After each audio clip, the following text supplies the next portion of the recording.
Di sebuah distrik yang luas di pusat New Jersey, Emily lihat, ini adalah keunikan dalam sistem Amerika bahwa seorang kandidat bisa menang dengan 28%.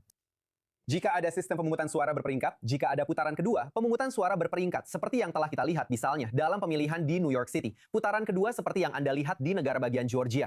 Apalagi di luar Amerika Serikat. Apakah dia akan bisa melewati garis akhir? Tapi faktanya, dengan keunikan sistem Amerika, di mana seseorang yang menang dengan suara terbanyak bisa memenangkan pemilihan dengan banyak kandidat. Dan kemudian karena gerrymandering, bisa terus maju dan pada dasarnya menjadi anggota Kongres. Ini adalah kelemahan nyata dalam sistem. Dan juga kelemahan bagi legitimasi bahwa sebuah distrik yang biasanya berjumlah berapa? 900.000 orang akan diwakili oleh satu orang. Seseorang yang mungkin saja tidak bisa mendapatkan mayoritas suara dari semua pemilih di distrik itu. Atau bahkan mayoritas suara dari partainya sendiri jika sistemnya berbeda. Tapi bagaimanapun juga, lihat, bukan hanya seseorang dari sayap kiri ekstrim, tapi juga seseorang yang menuduh Israel melakukan genosida. Seseorang yang juga harus dikatakan pernah bertugas di militer Amerika Serikat sebagai seorang ahli bedah, menyelamatkan nyawa Tammy Duckworth, senator dari Illinois.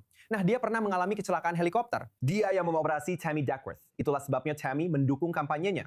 Dan dia juga pernah terlibat dalam persidangan Sheikh Buta setelah pengeboman World Trade Center tahun 1993. Dan ada tuduhan tentang hubungannya dengan Sheikh tersebut. Hamawi telah membantahnya. Tapi Emily tidak diragukan lagi tentang posisinya, menuduh Israel melakukan genosida.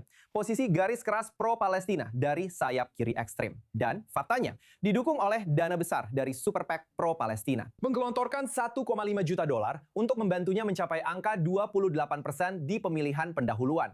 Kelompok pro-Israel tampaknya angkat tangan dalam situasi ini dan tidak berinvestasi di sini. Tapi apapun keunikan sistemnya, dia mampu memanfaatkannya dan berhasil masuk ke jabatan. Dan pada bulan November nanti, kemungkinan besar dia akan mengalahkan lawan dari Partai Republik di distrik yang sangat demokrat ini. Dan bergabung dengan semakin banyaknya suara sayap kiri ekstrim yang sangat pro-Palestina di Capitol Hill.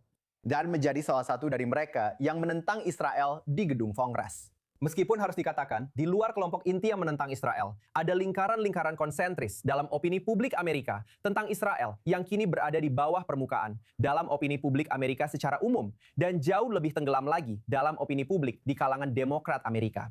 Dan posisi Israel dalam opini publik Amerika ternyata menjadi tantangan kebijakan luar negeri paling signifikan bagi negara ini.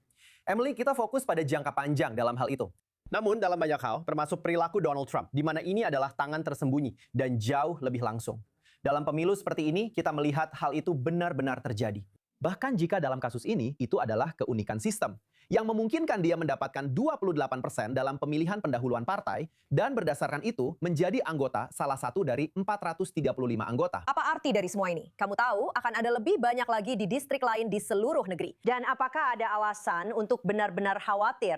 Kamu tahu, maksudku, kita tahu kelompok anggota Kongres ini membuat banyak keributan dan mendapatkan banyak liputan berita. Tidak dan ya. Pertama-tama tidak, karena sekali lagi ini didasarkan pada keunikan sistem. Banyak kandidat dalam satu daerah pemilihan yang sangat pro-demokrat. Tapi di sisi lain, tentu saja jumlah mereka terus bertambah dan didukung oleh Trump yang jelas menentang Israel dalam opini publik Amerika yang kita semua sangat sadari. Terima kasih.